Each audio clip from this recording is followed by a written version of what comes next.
안녕하세요. 에스더의 성경 산책입니다. 오늘은 요한복음 7장 누가 율법을 지키는 자인가 라는 제목으로 7장을 살펴보겠습니다.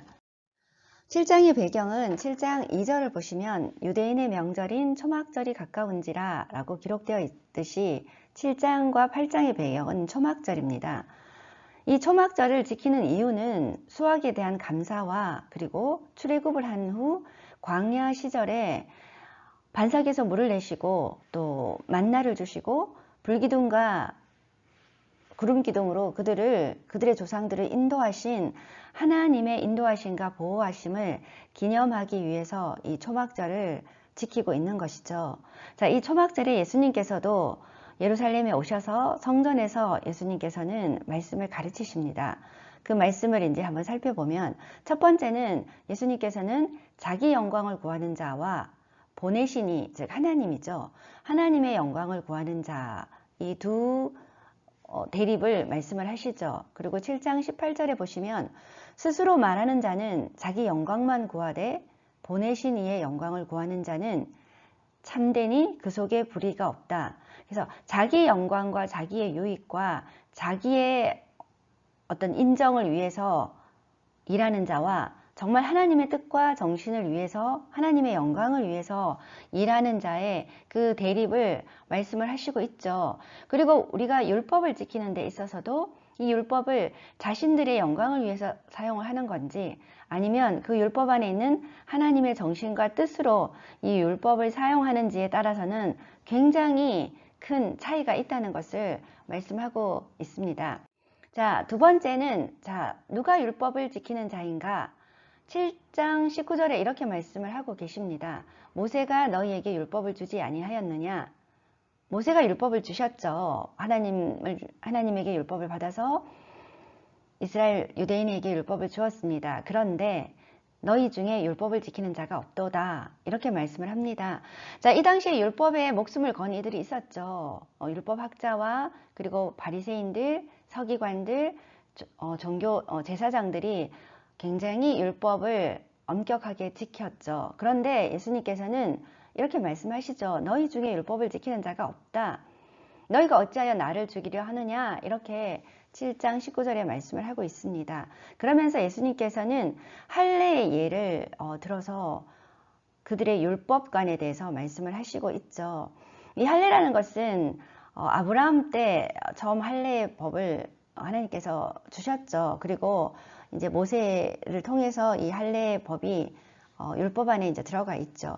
자, 이 할례라는 것은 태어난 지 8일이 된 남자아이의 어떤 생식기의 포피를 벗어내는 그런 어떤 의식이었습니다. 그런데 이 안식일에 그 남자아이가 8일째가 되면 안식일은 원래 일하지 않는 날임에도 불구하고 이들은 안식일에 그 사내 아이의 몸에 손을 대면서 이 할례를 행했습니다. 자, 그렇다면 예수님께서는 우리가 5장에서도 볼 수 있었듯이 안식일에 사람을 고치셨습니다. 그러니까 사람의 전신을 고치신 거죠.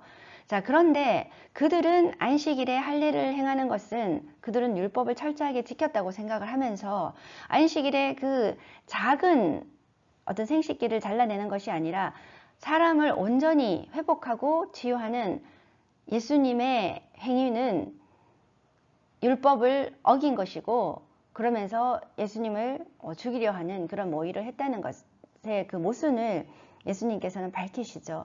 자, 안식일은 하나님의 뜻과 정신이 어디에 있는가? 사람에게 있어요. 사람의 회복과 사람의 심과 사람의 치유에 있는데 이 예수님께서 안식일에 이 행위를 했음에도 불구하고 그들은 율법을 어긴 자라고 예수님을 지적하면서 예수님에게 핍박과 또 죽이려 하는 모의를 했다는 거죠. 그래서 예수님의 결론은 그거예요. 너희는 율법을 지키는 자가 아니다. 이 율법이라는 것은 이 바리새인과 율법학자와 서기관과 제사장에게는 목숨을 걸면서 이 율법을 지키려 하죠. 그 이유는 이 율법을 지킴으로써 하나님의 용서를 확보하고 그리고 이 율법을 지킴으로써 자기 신의 의를 드러내고 그리고 이 율법을 지킴으로써 자신의 거룩성을 드러내면서 다른 사람을 비판하고 정죄하는 목적으로 율법이 사용되었다는 거죠. 이것은 하나님이 율법을 주신 정신과는 거리가 멀었다는 것입니다. 자, 이렇게 예수님께서는 말씀을 하시죠. 누가 진정한 율법을 지키는 자인가? 그리고 세 번째는 예수님께서 수수께끼 같은 말씀을 하십니다. 33절, 36절을 보시면 내가 너희와 함께 조금 더 있다가 나를 보내신 이에게로 돌아가겠노라. 예수님께서 이제 나를 보내신 이에게로 이제 돌아갈 그런 시점이 있다는 것을 말씀을 하시죠. 그래서 나를 찾아도 이제 만나지 못할 터이고 너희는 나 있는 곳에 오지도 못한다. 이렇게 말씀을 하십니다. 우리가 6장에서도 예수님께서 자신의 피와 자신의 살을 먹어야 된다고 말씀을 하셨죠. 그 말씀의 의미는 십자가의 사건이죠. 7장에서도 예수님께서는 이렇게 말씀을 하시죠. 그런데 이 말씀은 십자가와 그리고 부활과 승천을 말씀을 하고 있습니다. 그렇지만 이런 말씀을 하심에도 전혀 이제 인식하지 못하죠. 그리고 이제 네 번째는 예수님께서 생수의 강이라는 말씀을 하십니다. 아까 우리가 초반에 초막절에 의식에 물 붓는 의식과 그리고 저녁에는 불을 밝히는 의식이 있다고 했습니다. 그래서 아침에는 계속해서 물을 붓는 의식으로서 그 시절 광야에서 반석에 물을 내게 하셔서 백성들을 마시게 하는 그런 하나님의 인도하심을 기념을 했죠. 이때 예수님께서는 말씀을 하시죠. 이 물 붓는 의식을 하시면서 말씀을 하시면서 누구든지 목마르거든 내게로 와서 마시라 라고 말씀을 하십니다. 자, 예수님께서는 사장 사마리아 여인과의 대화 속에서도 예수님은 목마르지 않는 영생의 물을 주시는 분이라고 말씀을 하시죠. 또 우리가 6장에서도 살펴봤듯이 생명의 떡은 더 이상 줄이지 않는 그런 생명의 떡이라고 자신을 말씀을 하십니다.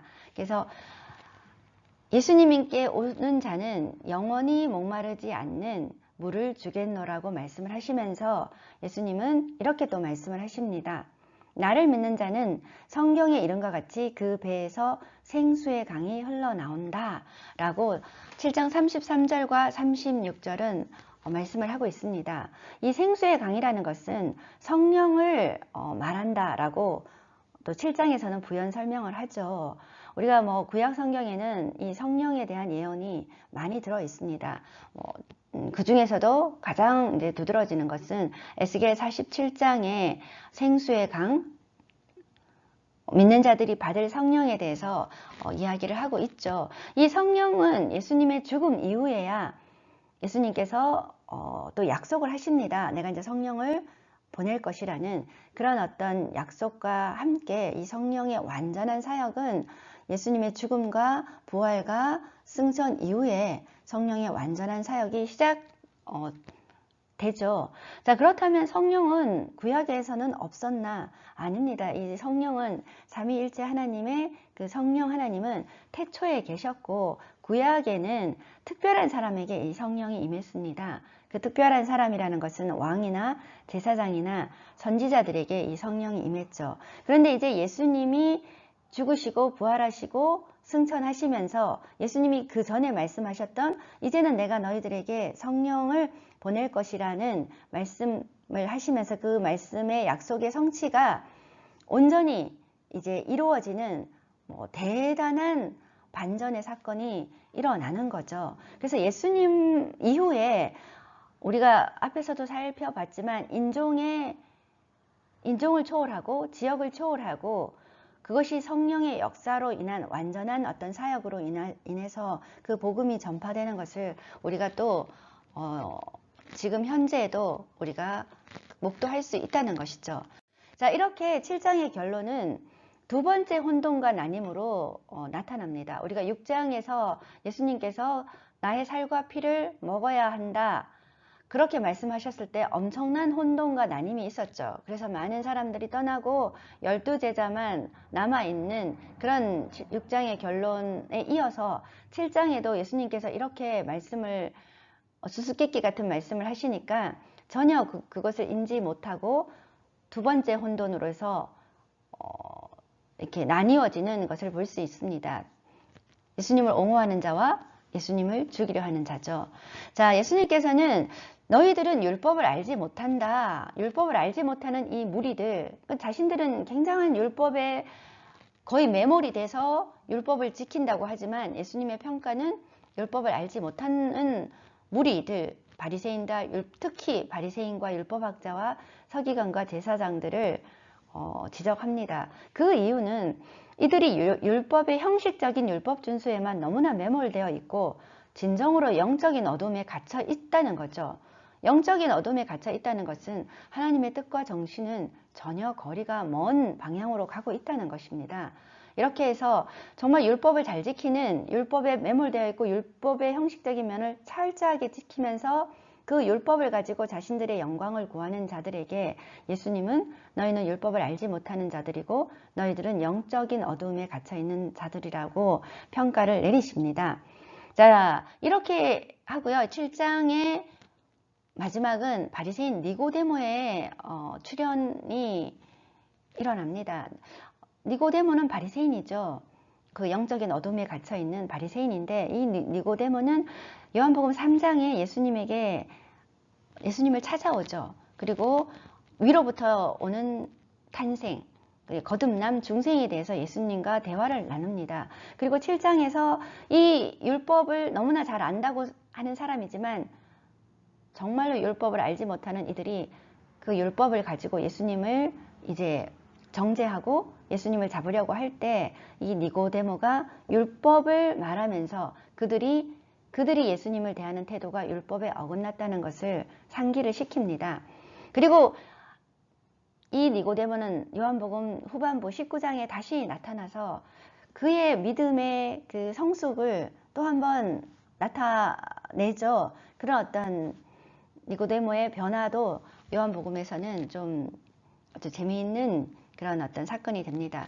자, 이렇게 7장은 율법을 너무나 잘 지키고 있는 자지만 율법을 전혀 알지 못하는 이, 즉 율법의 형식에만 매몰되어 있고 율법 안에 있는 하나님의 정신과 뜻과는 전혀 반대로 가는 그 사람들을 예수님께서도 지적을 하시면서 정말 진정한 그 하나님의 율법의 정신을 온전히 지키는 예수님을 통해서 예수님에게 옴으로써 더 이상 목마르지 않는, 더 이상 줄이지 않는 그런 생명을 우리가 얻을 수 있다는 것을 또 말씀을 하십니다. 자, 이 7장은 초막절에 물을 붓는 의식을 통해서 예수님에게 나오는 자만이 목마르지 않는 자이고 예수님을 믿는 자는 생수의 강이 흘러서 흐르게 된다고 7장은 말하고 있습니다.